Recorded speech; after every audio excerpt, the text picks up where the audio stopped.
Mr. O'Malley, is it possible to reduce federal discretionary spending by $2 trillion over 10 years?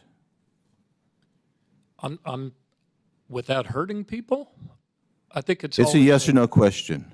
Can you do it? Can you do it? You can, but you'd hurt a lot of people. So previously you said no, you can't do it. That was a question, answer to a question over there. Yeah. But I wanted to clarify over 10 years. Yeah, thank you. Yes, and thanks for answering that question. So it would hurt a lot my of next people. question for you is, can you tell me what the 2024 limitation on administrative expenses amount is that you're operating under? Well, it's not you now, but right. the SSA is operating under now because of the CR, et cetera. Yeah, it was in the neighborhood of $14 billion. 14.226 billion. Sound right? Yeah. Sounds right. Yeah, and that is up over fiscal year 2023, but flat because of the CRs for 2024. Is that right? It's mostly been flat for 10 years. Well, actually, that's not so. It's gone up in some years as high as. Well, that's true. There was 1 year before I got there where you all did allow them to hire some more people. If you look through it, that number has gone up every year. In fact, if you look at the but not as much as their expenses. If you look at the administrative expenses as a percentage of total cost, and please don't interrupt me. Yes, sir.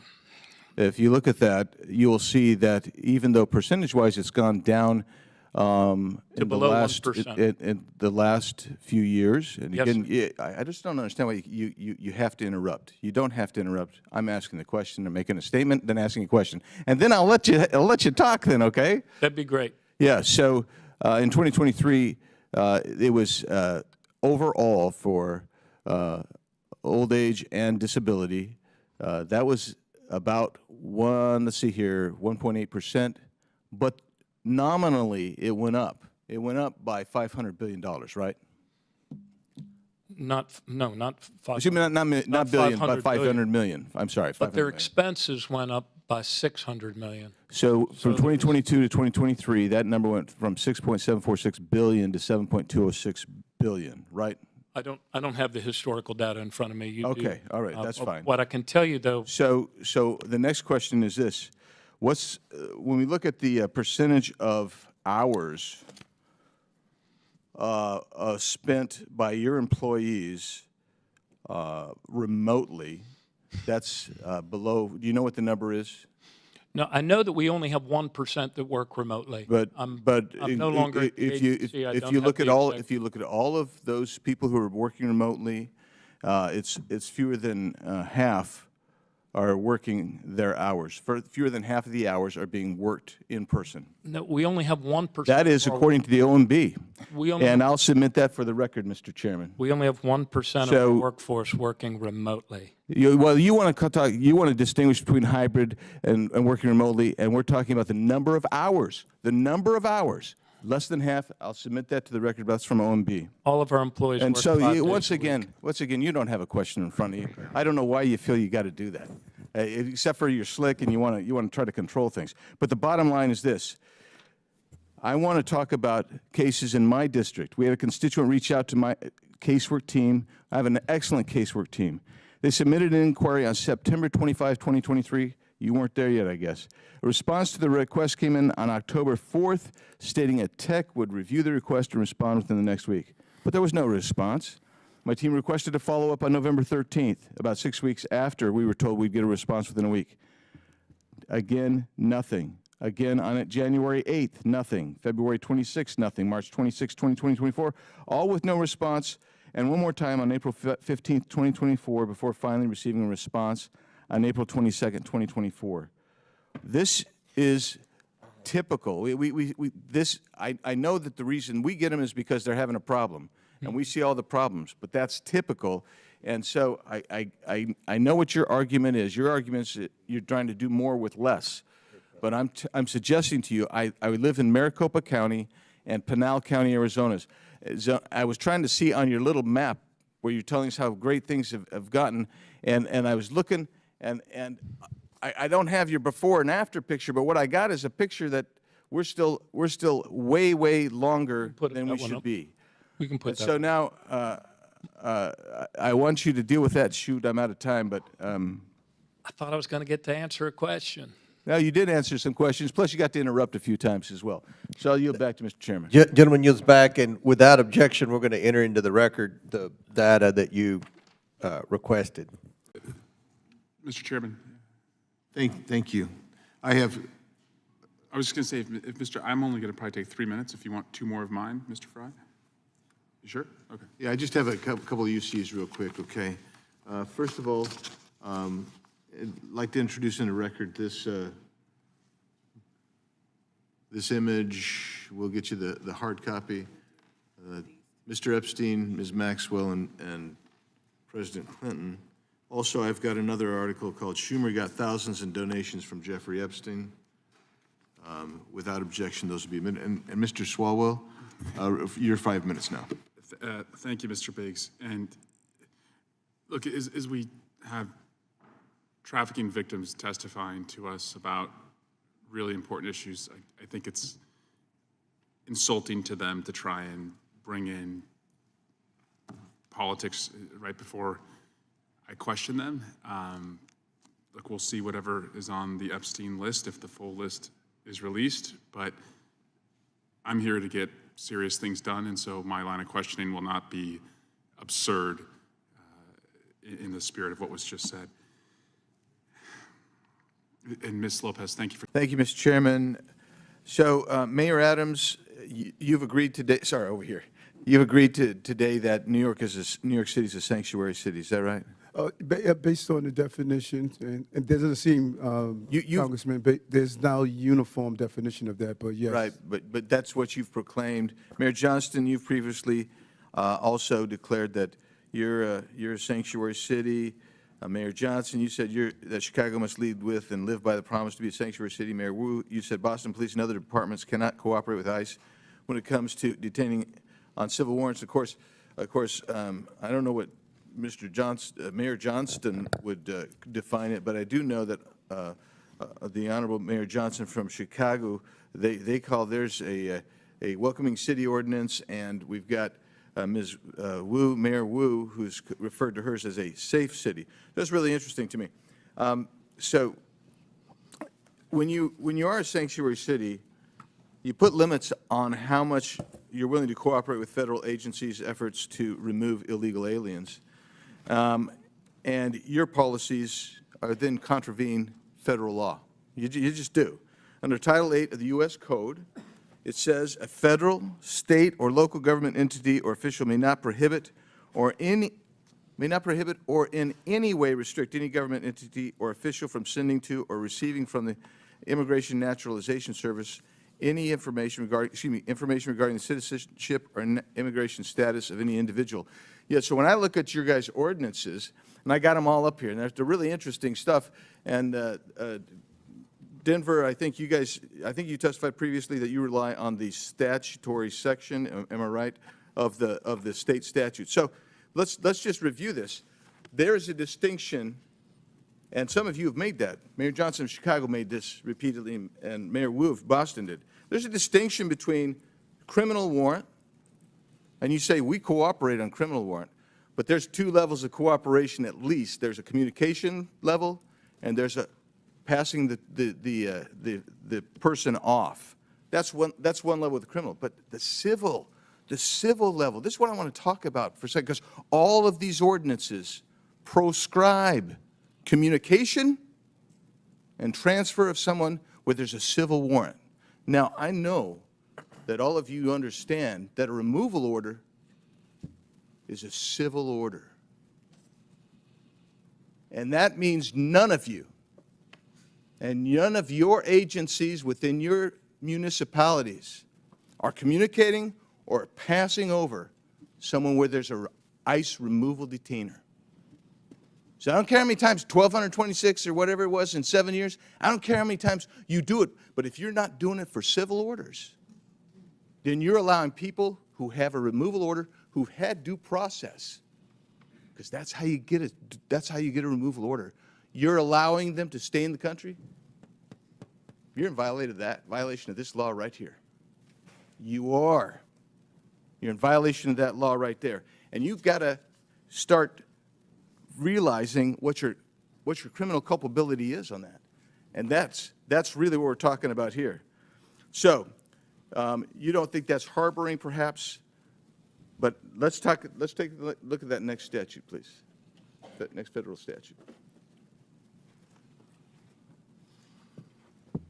In conducting investigations and hearings, immigration officers and administrative law judges shall have reasonable access to examine evidence of any person or entity being investigated.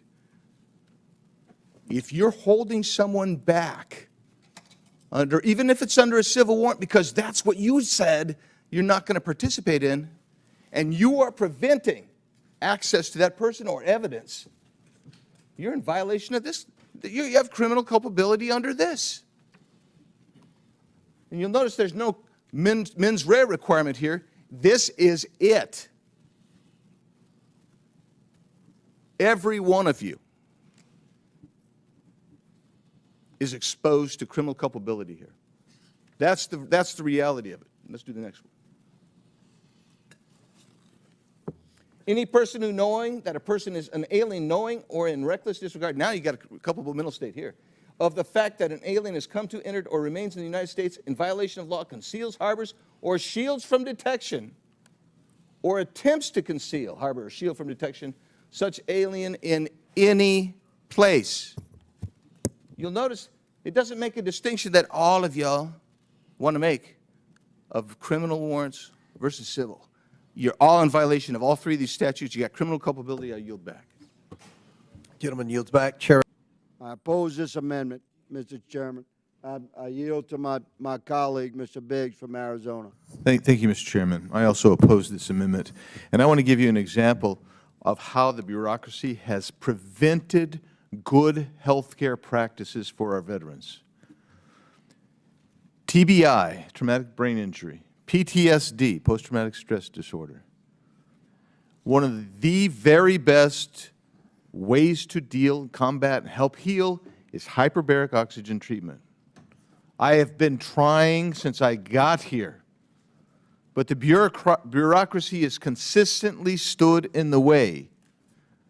We need to provide that type of treatment. And when the bureaucrats say, oh, well, you know, there's no studies that show this, they're wrong.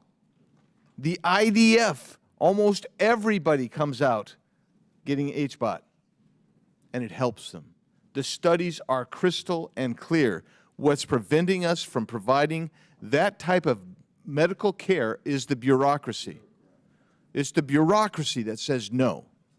And they would rather give PTSD or TBI patients a surfeit of opiates, get them addicted.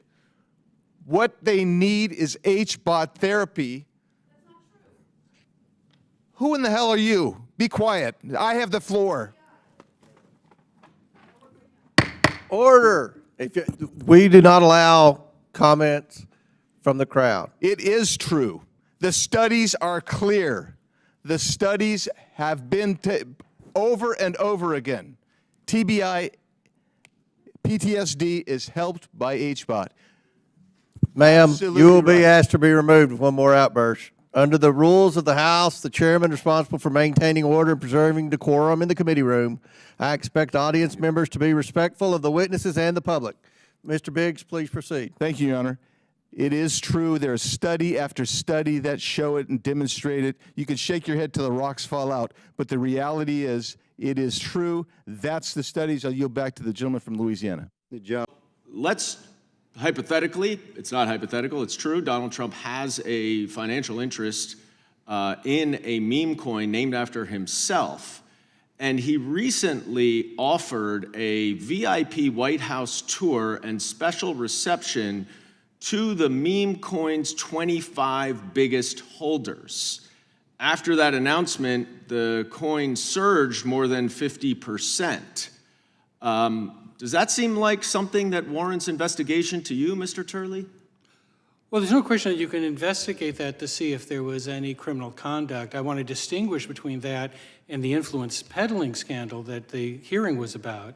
in the Biden administration. I'm not talking about that hearing, and I know you like to filibuster, Mr. Turley. No, I'm happy to talk about that hearing. It was the biggest joke of an investigation.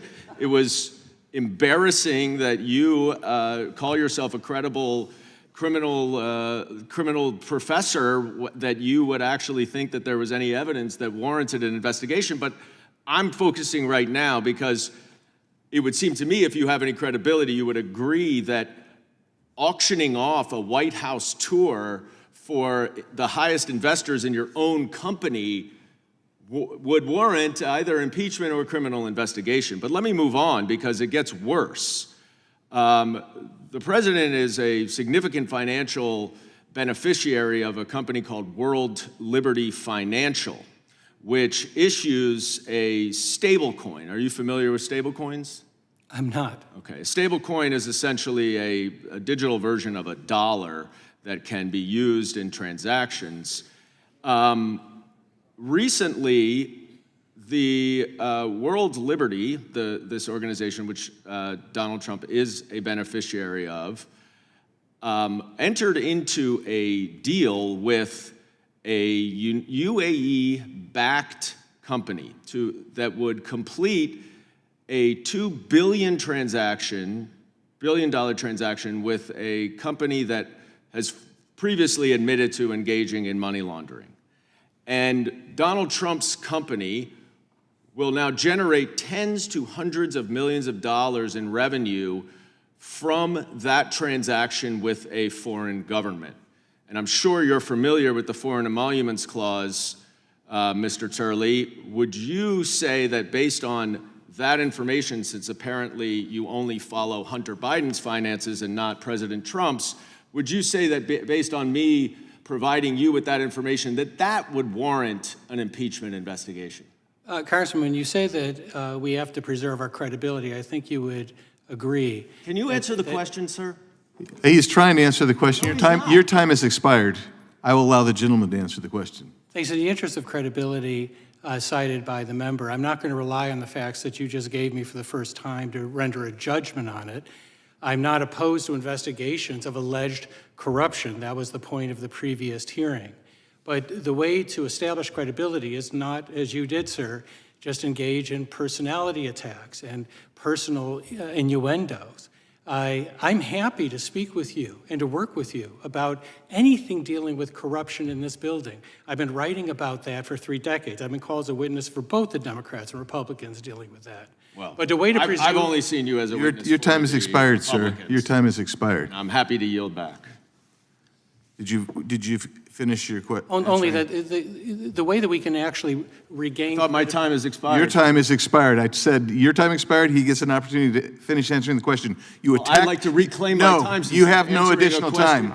You are out of order. He's Be answering quiet. my question. You are out of order. I would like to reclaim You cannot. my time. No, he's answering the question because you personally attacked him. I've said he can answer the question. I give that How courtesy. did I personally attack him, Mr. Chairman?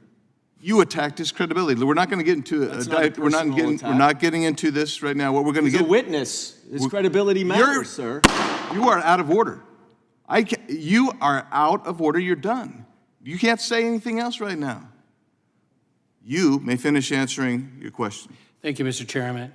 I think that the one lesson from this exchange is that it's possible that we can restore credibility in this institution if we can just get beyond the personal attacks. There were no personal attacks, Mr. Turley. You are a witness. Done.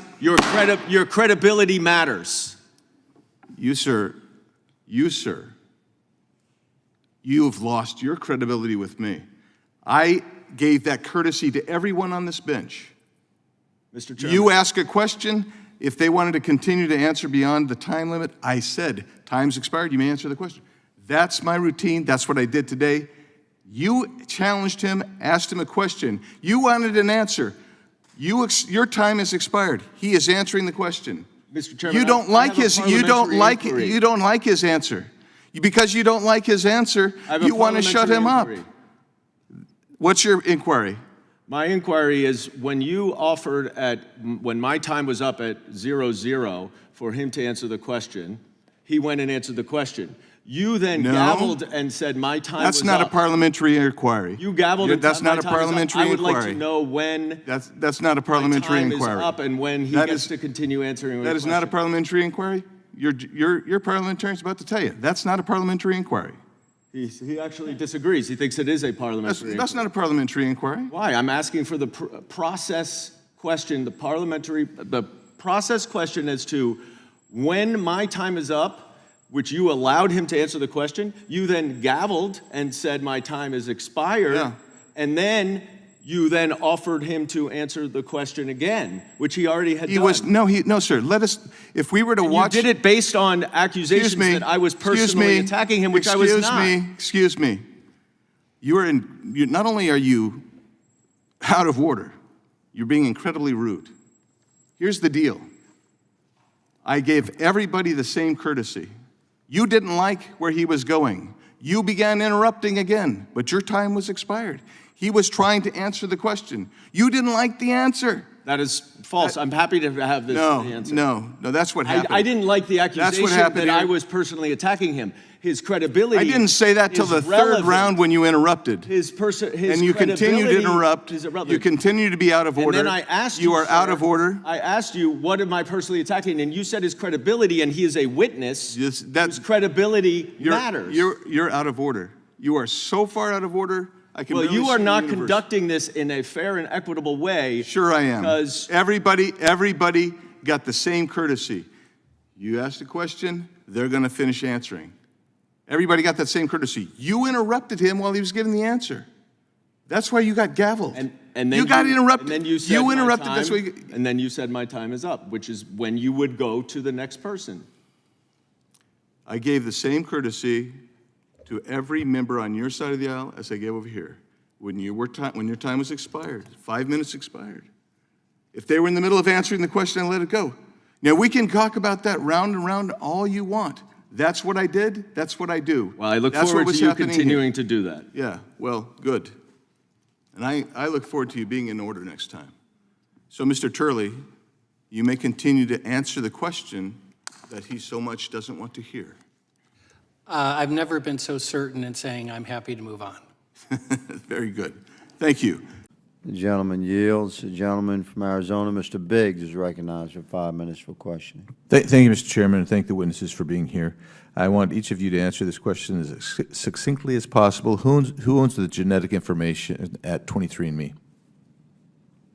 Ms. Wojcicki. What we have said in the past is that you're the individual, always owns their genetic information. Okay, so I'm going to leave it right there. The owner, you've said, is basically the person who submitted their genetic information. Mr. Selsovich? The owner of the genetic information is the customer at 23andMe. You agree with that, Professor Hugh? In their terms, they say that they can sell data. Okay. Yeah, so, yeah, not that they can sell, but that the actual ownership rights, and when you own it legally, you got a bundle of rights.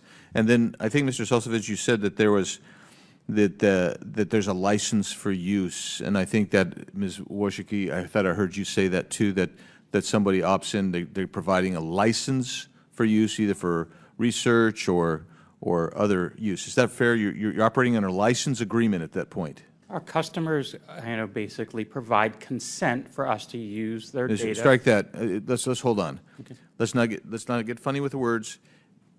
Are you given a license to use it? Congressman, with all due respect, I'm not a lawyer. Okay. I do know that our customers are always given the right to consent or remove that consent to use their data for research purposes. All right. So we'll leave it there for a sec, and let's just get to liability, because even in a license agreement, you can breach a license agreement, and even if someone provides consent, you can abuse consent, a consensual arrangement.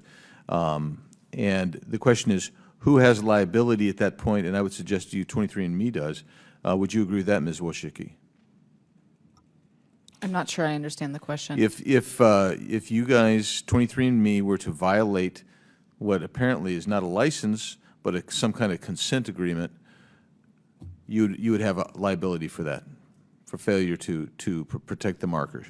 If 23andMe violated the consent, yes, then I would believe there would be an issue. Mr. Selsovich, you agree with that?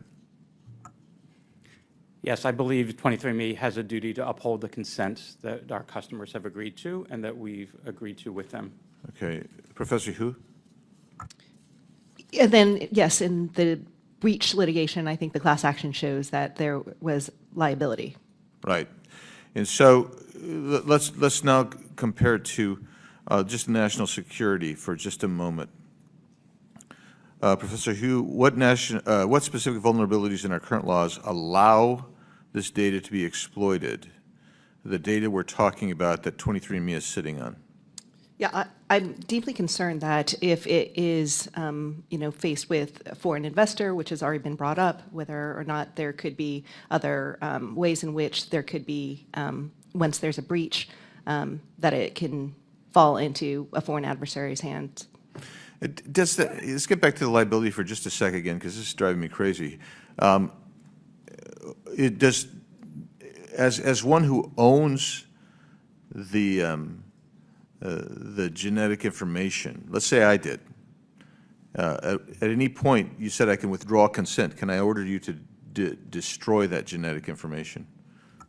Yes, you can. Our customers always have the right of ownership. They can have complete control over their data. They can access it. They So can edit I'm it. talking about They can- specifically the sample as well as the data. Yes, they And can you agree with request a that? deletion of their data, which we will, and we would delete that data, and they can request, and at the same time, if we had a saliva sample, which they agreed to have biobanks, we would destroy that as well. Professor Hu, Americans are really concerned about domestic surveillance programs. Believe me, FISA's been abused by our own government, et cetera. How can Congress prevent the U.S. government from having unauthorized access to 23andMe's genetic data? I think that what we need is to expand HIPAA and we need to expand GINA. We need to have greater, I think, protections and cybersecurity assurances. So I'm going to lay this at you. With the abuse of FISA that we have seen, and these are massive databases being accumulated on American citizens, and inquiries being made by the FBI without any kind of judicial authority, nor with consent of the individual. Do you think, Ms. Wojcicki and Mr. Selsevich, that you guys have taken, 23andMe has taken adequate protective measures to prevent incursion from any any state or non-state actor? I mean, you had the problem where you were hacked, so what have you done then to make sure that you're secure against even things like the U.S. government? And as a compound question, have you ever received a request from the federal government or any other governmental entity to have access to a particular DNA sample that perhaps might be in your database? The gentleman's time has expired, but the witness will be allowed to answer the question. Okay. I'll take the second question first. The company has published, on our transparency page, which is a public page on our website, requests that we've received from law enforcement with regard to DNA data that the company has held. At no time have we actually provided that data to law enforcement or other authorities. Second, basically after the cybersecurity incident, we have taken additional steps to secure the data that we have at 23andMe from both, foreign actors or any type of threat actor, including, in providing additional encryption over the data, putting in additional security measures, and for simple access to customer accounts, adding in two-factor authentication and requiring all our customers to reset their passwords and ensuring those passwords and usernames have not been used in other compromised websites. Chair now recognizes Mr. Biggs from Arizona. Thank you, Mr. Chairman. I get a kick out of you sanctuary state, county, city leaders who talk about having to deal with the border crisis. Cracks me up, actually. But at least, Governor Pritzker, you did call it a crisis in your statement. I appreciate that. Ultimately, as you said in your statement, you received 50,000 illegal aliens into Cook County. And Governor Hochul stated that New York received about 220,000 illegal aliens. That's fantastic that you know those numbers roughly. Now I want you to imagine you're a southern Arizona community of about 80,000 people, sitting right on the border. And over the course of the Biden administration, a couple of million people came through your little town And I quote you, Governor Pritzker, Illinois didn't ask for this crisis, and I'm going to tell you, neither did Yuma, Arizona. Its lone hospital, only hospital, couldn't handle the influx, nor could its single food bank, its law enforcement, its schools, and other services and infrastructure. That was a failure, you're correct, on the part of the federal government under Joe Biden. That's all stopped now. That's all stopped now. Because it didn't take a new law, it took enforcement of the current law. But you know what drew a lot of those people? Because you might have been down there once. I've been down there dozens of times. I've taken more people from Congress down there than anybody else here. And you know what those people told me? They're coming here because they wanted to get to places, and they would name Chicago, and they would name New York to me. And I'd say, why the heck are you crossing here and not crossing at Del Rio? Because you guys offered sanctuary policies. They believed that they would be protected in your jurisdictions. And now that these millions of illegal aliens are here, permitted to get here by the Democrats and the Biden administration, your jurisdictions actually hinder the enforcement of immigration laws because of the sanctuary policies you've adopted. And then you have the temerity to complain about the influx of illegal aliens that strain your social services. Well, you did that. That's not even an unintended consequence. That's what it is. So I'll ask you, Governor Walz, do you agree with Minnesota your Attorney General's opinion stating that it's not lawful for Minnesota counties to hold people for immigration authorities, even if there is an immigration warrant? Do you agree with his statement? That's his statement. It's not yours. I just want to know if you agree with him. Yeah, well, I know you know this, Congressman, that all 87 Minnesota counties follow federal law. I don't know that. I just want to know. I don't know that. Why would I know that? haven't got the I'm chance just to going by your Attorney General. I haven't got He the says not chance to to do explain it. it. Do you agree with the Attorney General? That's all I'm asking. The Attorney General is elected independently in Minnesota. Nothing in his opinion allows it. In Minnesota, So are you telling me Congressman, you disagree with him? Could I Do you have 20 disagree with him? seconds just to say? I just want you to answer the question. You're not answering the question.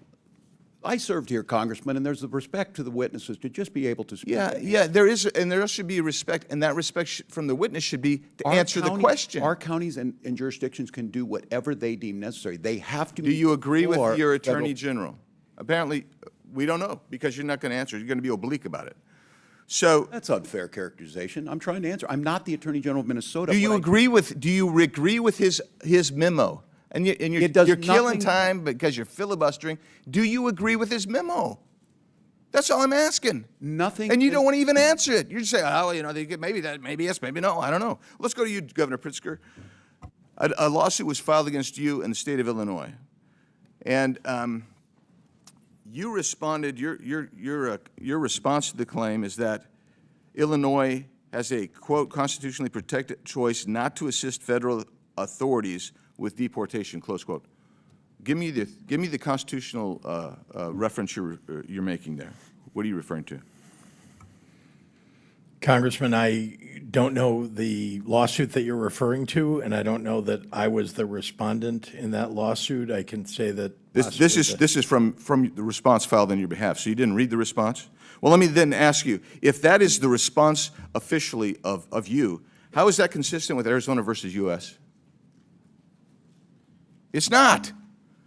How is it consistent with 8 U.S.C. 287 D3? It's not. Let's just cover it in the last 18 seconds. When you guys say we do give these people the information only on a criminal warrant. Is there any distinction in 8 U.S.C. 1373A, 1324, 1324C that says, yeah, you don't have to give information, you don't have to provide the body, you don't have to respond to the ICE detainer? Is there anything in there that says there's a distinction between the criminal law, the criminal warrant, the criminal detainer, and a civil warrant, civil detainer? Is there anything in there? The answer is no. I'll answer for you. You do violate the law. You are sanctuary cities. And every one of you sitting there, if you don't know that by now, you should know it walking out of here, that you are actually committing a federal crime every time someone does that, because you don't have the authority under federal law or under the Constitution to negate even a civil warrant for someone who's violated a federal offense when you get a detainer notice? Yield back. Chair recognizes Mr. Frost from Florida. Thank you, Mr. Chair. The gentlelady yields. Mr. Biggs, the gentleman from Arizona, is recognized for question. Thank you, Mr. Chairman. And so much of what I just heard is untrue. But what I would say, too, is, you know, when you cast aspersions about the Inspector General Kufari, I wonder, did you read the report that he submitted for this? Did you read the report that we're discussing today? I did. No, I know you did. I wonder about the people who are telling lies about you, whether they did. And then they say, we can't believe a thing you said. Well, everything you said undermines what I think everybody on this committee should be worried about, and that is this horrible scourge of trying to find these kids who brought in and let in. I get just absolutely mind blown by people making these assertions. But have you been down to the border? I've been down to the border many times. I know you have, Mr. Kufari. I have as well. And have you brought people to the border? Have you interviewed people that are in detention? Have you interviewed children who come across without parents? This government, under Joe Biden, received hundreds of thousands of unaccompanied children. Is that fair to say, Mr. Kufari? So the number is around 448,000. And of those, do we know where all those 448,000 unaccompanied children are? As of the date of the report, we did not. Like I mentioned, ICE and HHS are now going out in tandem to go and identify where these children are located. Are you familiar with a case in Orlando, Florida, where 22 children at one time or another were placed with a strip club? That's a new one. Yeah. Well, that happened. And you know what? That's not the only time that type of thing happened. Multiple children going to the same address, which turned out to be vacant addresses. Is that right? That's correct. There was one instance where our audit team, and I have some of those senior members here with me today, went physically out to look at addresses. There was one address where 35 unaccompanied alien children were designated to be, and it was a non-existing address. Were there records kept about the vetting of the sponsors that were being placed, where these children were being placed under the Biden administration? The change in the MOU between HHS and DHS in the summer of '21 removed the requirement for DHS to do the vetting. That vetting then fell on HHS to do, but it was only for the adult sponsor, not for all the individuals in the home. And are you referring to the Mayorkas 2021 memo that deprioritized unaccompanied children cases, labeling them non-criminal? I think that he issued that memorandum in the fall of '21. This is a change in an MOU that happened in the summer of '21 that predated that. Okay. So Mr. Perry brought up offenses against children.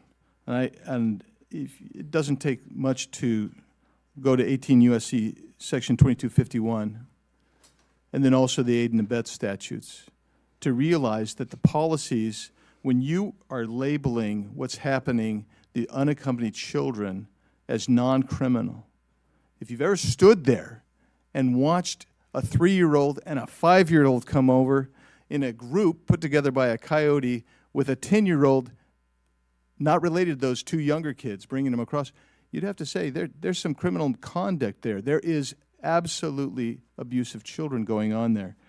That's what was going on wildly, often under the previous administration. And I'm sorry that you had to endure the BS that you've had to today. Your report is right, and I hope my colleagues read that report and tell me where any of it's untrue. And I will yield the balance, but I do have some UCs after you're done. Gentleman yields the balance. I'd just like to point out to my colleagues that at any given time in American prisons, there are 750 to 850,000 incarcerated Americans that are parents of minor children. So when my colleagues discuss our efforts to keep families together during the deportation process, that's important. The gentleman yields his I time. have some UC, sir. Gentleman has unanimous consent. Thank you. This is a letter to Assistant Secretary Contreras from October 24th, 2022. Another one, July 15th, 2022, to Secretary Mayorkas and Secretary Becerra, signed by many members of Congress. Another to Secretary Becerra, dated September 10th, 2021. Another one to Secretary Mayorkas, dated March 3rd, 2021. Another to ORR and the Administration for Children and Families, dated February 24th, 2022, all asking questions about where these children were and the policies. Another is an article entitled, Tom Homan Details Search for 300,000 Kids the Biden Administration Lost. Another said ICE. This is another one dated from July 14th. ICE finds 10 unaccompanied migrant children at marijuana grow sites. Another one dated February 14th this year. ICE officers granted access to unaccompanied minors database. Another one from the New York Times stating alone and exploited migrant children work brutal jobs across the U.S. dated February 25th, 2023. Another one from April 17th, 2023 from the New York Times. U.S. was warned of migrant child labor but, quote, didn't want to hear it, close quote. And another one from May 8th, 2023, what we know about unaccompanied children arriving at the southern border. Without objection, so entered into the record. From Arizona is recognized. Thank you, Mr. Chairman. You know, the statement that Trump is bringing us to the edge of being an autocratic state in and of itself disproves the premise of that statement. Think about that. It's absurd. Under the First Amendment, the general proposition is that government should not be regulating the content of its citizens' speech. You have the opposing idea that it's the responsibility of government to decide not only what its citizens should think, but what content they are allowed to see and engage with. To some, the reality of the government regulation of speech may sound like it's a distant, authoritarian notion that won't come to the United States of America, but I would ask you to just think back again. I'm reminded of Orwell's 1984. Think of the memory hole that people are trying to memory hole right now, some even on this panel, sir, who don't want you to realize how bad a government can be when it attempts to censor right here in the United States. For instance, President Obama, this is from an article I'd asked for unanimous consent.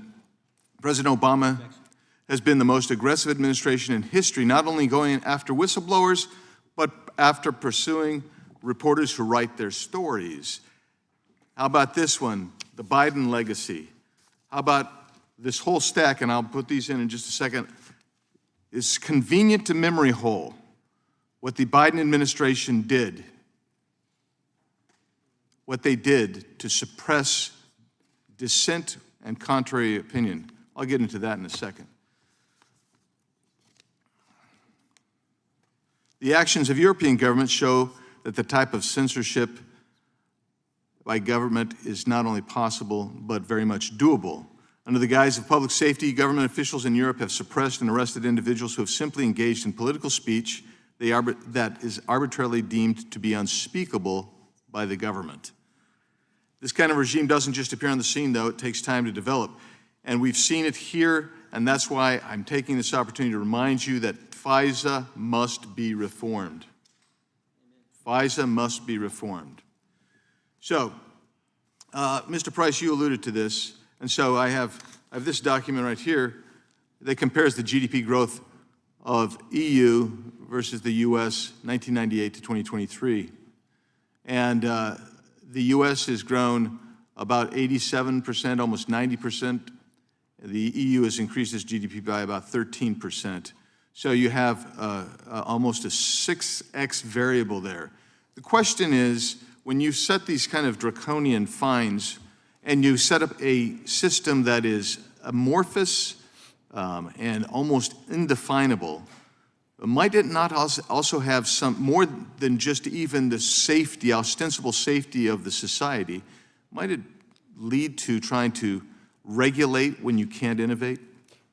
I think that's very much the case, sir. We've seen it not just in the area of speech, but obviously, as we were discussing, the Digital Markets Act, data protection, and so on.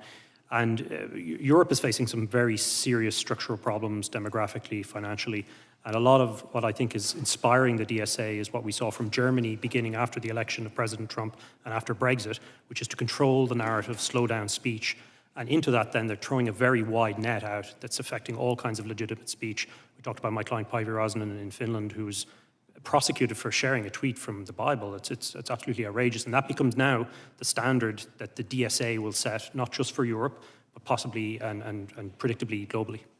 And similarly, Mr. Reed, that's what's going to happen to your app innovators. They're not going to be able to have access to 440 million people in a marketplace in Europe without having to go through essentially government censorship. Well, I think you hit it earlier when you said that that their focus has been on regulating or adding legislation. And it isn't one piece of regulation or one piece of legislation that has caused problems for our innovators, both in the UK, in the EU, and in America. It's been the stacking effect. Because if you start with one regulation, you say, I can handle that, I'll build that into my business. It's when you have one, then two, then four, then six. So what's been the biggest problem for growth has been their answer is that old quip, the beatings will continue until morale improves. We often feel that way about regulation. Innovation will get regulated until we get more innovation, and I don't think that will work out. Thanks, Mr. Reed. Now I'll finish with you, Mr. Farage. What happened to the great countries of the West? I mean, seriously, and their liberal understanding of civil rights and the ability to speak one's mind openly without fear of arrest or censorship or abuse of harassment by the government?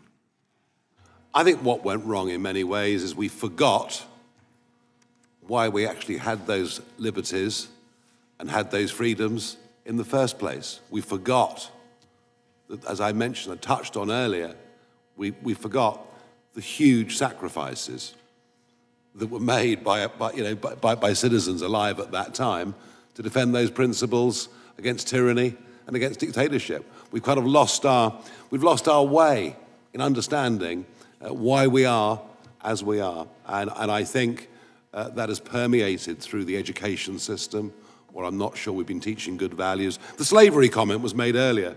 I completely understand there's nothing good about slavery.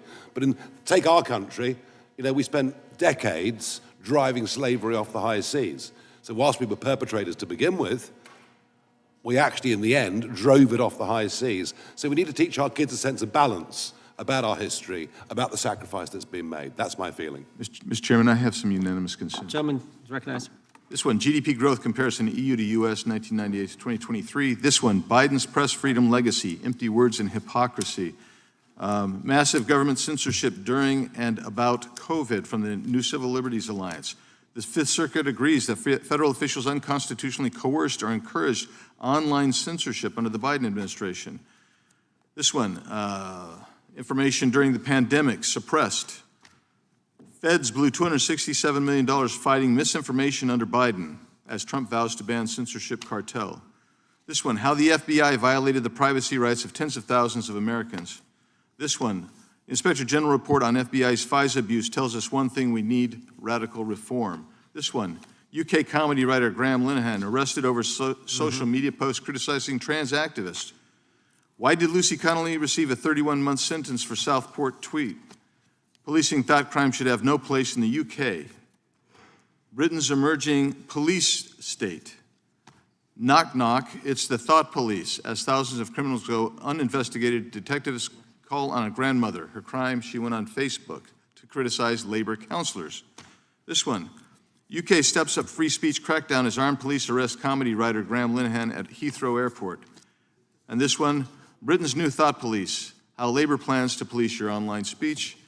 Thank you, Mr. Chairman. You bet. Without objection. Mr. Chair, I'd like to offer two unanimous consent requests. I'm not going to challenge the farce as much as the gentleman and others, but two that record letters to you, one to you and one to Commissioner. Gentleman from Arizona, Mr. Biggs. I thank the gentleman for his comments and associate myself with him and yield back to you, Mr. Chairman. Would a gentleman yield for a question from Arizona? Does Arizona have a question? I mean, are you asking me? Yeah. Go ahead and ask. Go ahead. I just want to ask you a question about, as it relates to DC. I mean, do you think it's fair that there's over 700,000 people who live here without proper representation, who pay taxes? Let me ask you this. Did you take an oath to adhere to the Constitution of the United I States? did. The Constitution of the United States doesn't prohibit us from making DC a state. It says that there should be a federal district run by Congress, and the bill that Ms. Norton is pushing would amend and change the federal district. So I'll contain reclaim my time because it's only 9 seconds. I oppose DC statehood, unequivocally. But let me just say this. If you adhere to the Constitution, then you understand that we clearly have the exclusive authority over DC legislation. Yield back. Gentleman yields back. Gentleman from Arizona is recognized for 5 minutes. Thank you, Mr. Chairman, and thank you, Director, for being here. I appreciate the change in the FBI and the tone since you've been there. We heard the ranking member, however, describe the FBI under your leadership as being resorting to political enforcement, and you personally as being paranoid. I would just suggest that perhaps that is the projections of the ranking member himself and not you, sir. I want to refer to something that was said yesterday in yesterday's hearing by Senator Grassley. He said, it's well understood that your predecessor left you an FBI infected with politics. At your nomination hearing, he gave you records, made public records about whistleblowers regarding something called Arctic Frost. Arctic Frost was the FBI case opened and approved by anti-Trump FBI agent Thibault, and Arctic Frost became Jack Smith's elector case. The new records show that Arctic Frost was much broader than just an electoral matter. In fact, it was expanded to Republican organizations. Some examples of the groups that the Ray FBI sought to place under political investigation included the Republican National Committee, Republican Attorneys General's Association, and Trump political groups. In total, 92 Republican targets, including Republican groups, Republican-linked individuals, were placed under the investigative scope of Arctic Frost. On that political list for investigation was one of Charlie Kirk's groups, Turning Point USA. In other words, Arctic Frost wasn't just a case to politically investigate Trump. It was the vehicle by which partisan FBI agents and DOJ prosecutors could achieve their partisan ends and improperly investigate the entire Republican political apparatus. I'd ask that, Mr. Chairman, that document be administered. Without objection. So, I know that this may be under current investigation, but I wish to ask specific questions about this for just a moment. What search tools were used in Arctic Frost to view private communications of targets? I believe the traditional search tools, search warrants, lawful service of process, and the tools that the FBI has in our infrastructure systems, cybersecurity systems, and counterintelligence systems. But generally speaking, if I may, I want to use this to highlight the fact that I'm continuing my promise to work with Congress to produce documents simultaneously and also conduct ongoing investigations. I'm giving you as much as I can, and I'll give you more when I can. Thank you. Another question regarding that is, were there any directives from the Biden White House concerning the Arctic Frost investigation? Were there any, directives or communications from the Biden White House itself concerning the Arctic Frost investigation? I'll just rely on what was turned over to date, sir. Okay. So I want to add here, the search warrants that were used included the seizing of a U.S. member of Congress, his phone. I think we all know who that was and how that was taken away and used for political purposes, Mr. Chairman, Mr. Director. So we'll leave that for a second, and let's go over to the Charlie Kirk case for just a second. Let's emphasize this. How many hours did it take from the assassination to the arrest of the assassin, Mr. Director? 33. That seems pretty swift, and it was because of the actual release of videos and photographs that you directed to be released, sir. That's correct, and to put it in perspective, the Boston bomber took 5 days and Luigi Mangione took 5 days. Was the platform Discord forthright from the start with law enforcement about the shooter's communications on its platform? Discord, the platform ownership, has been working with our lawful process, and we are obtaining materials from them on a rolling basis. Thank you. And I want to get back here to Arctic Frost for just a second, Mr. Chairman.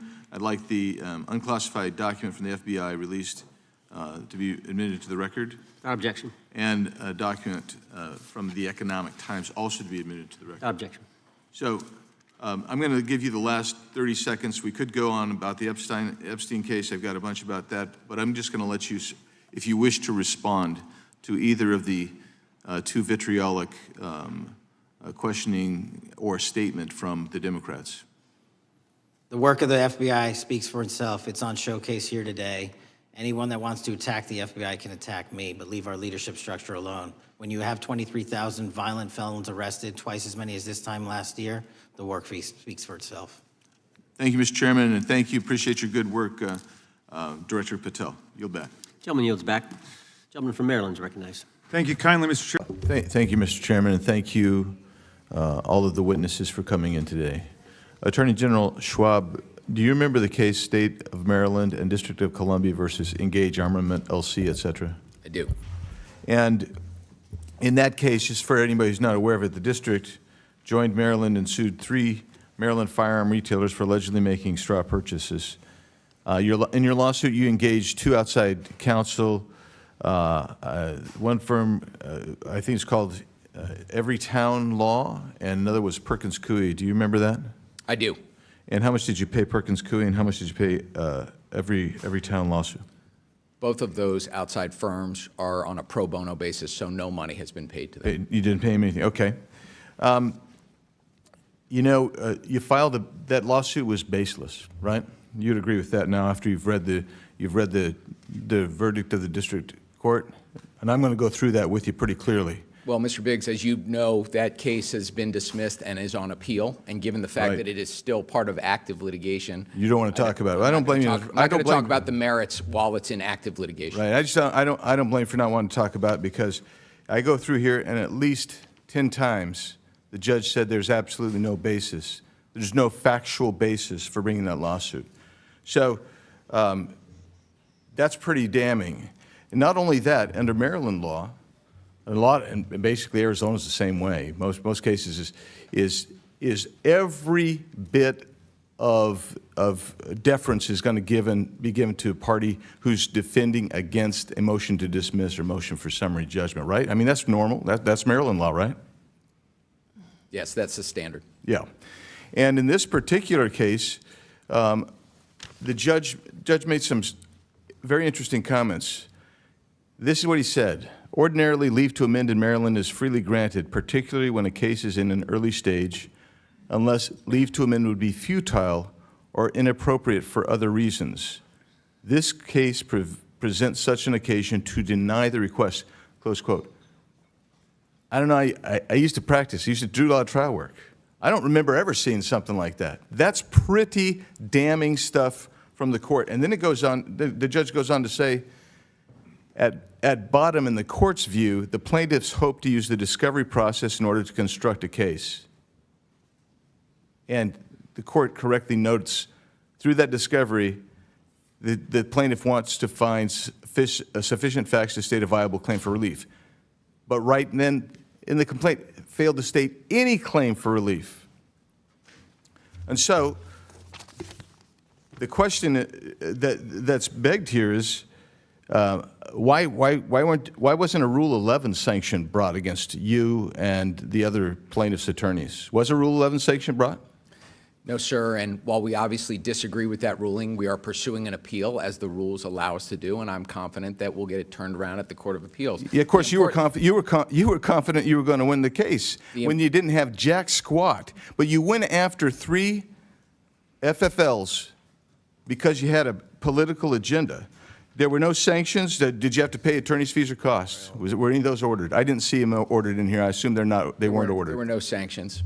There were no costs. The important thing is we were working as hard as we can in this city to keep illegal guns out. No, the important thing is, and no, sir, listen to me for a second. Listen to me for a second. The important thing, Mr. Attorney General Schwab, the important thing was that you were using your office to abuse gun FFLs because you don't like them, and that's the deal. Because as the judge said, you basically didn't have a case whatsoever. But you decided to use your power and your authority and make the process the punishment. That's what you chose to do. That's what you Respectfully, chose sir, to do, that is and there's not- no question before you. That is not true, sir. That's exactly what this says. And that's a shame, because that's an abuse of power right there. And so you come in here, sit here, and tell us all this righteousness about power. But I'm telling you, when you're using the process itself to go after political opponents, which is exactly what you're doing. This is a philosophical issue that you have. And you used them, and you used two firms that you know and I know that that's their motive. The law firm, every state, that is their job. That's what they want to do. They solicit funds to go out there and sue FFLs because they don't want the Second Amendment to even exist. Read their statements, and you joined with them. Mayor Bowser, it's good to see you again. I know you do have a tough job. I'm the first to admit it. Thank you. But it's good to see you again. Thank you. And I'm out of time, so I can't ask any questions, but I do have some things I want to, Mr. Chairman, I have some UCs. Yes, proceed. First of all, I wanted to introduce the memorandum decision and order from the case State of Maryland, D.C. versus Engage Armament et al. Without objection, so ordered. The letter from the committee to the Honorable Brian L. Schwab dated June 11, 2025. Without objection, so ordered. Which we're still waiting for answers for. This one, Mayor Muriel Bowser says Trump's surge of federal law enforcement has lowered crime in D.C. Without objection, so ordered. Trump's D.C. crime crackdown busts another alleged Trinidad gang member. Make D.C. safe again. Without objection, so ordered. This one, Trump's executive orders target D.C. crime as the city hits 12 days without a homicide. Without objection, so ordered. This one is radical D.C. officials treated officers like crap, police leader says. Without objection, so ordered. Murdered congressional intern's mom says Trump should take over Washington, D.C. Without objection, so ordered. Yes, prosecuting and arresting criminals would have immediate impact on D.C.'s crime. Without objection, so ordered. Thank you, Mr. Chairman. Thank you. Chair recognizes Ms. Brown from Ohio. Thank you, Mr.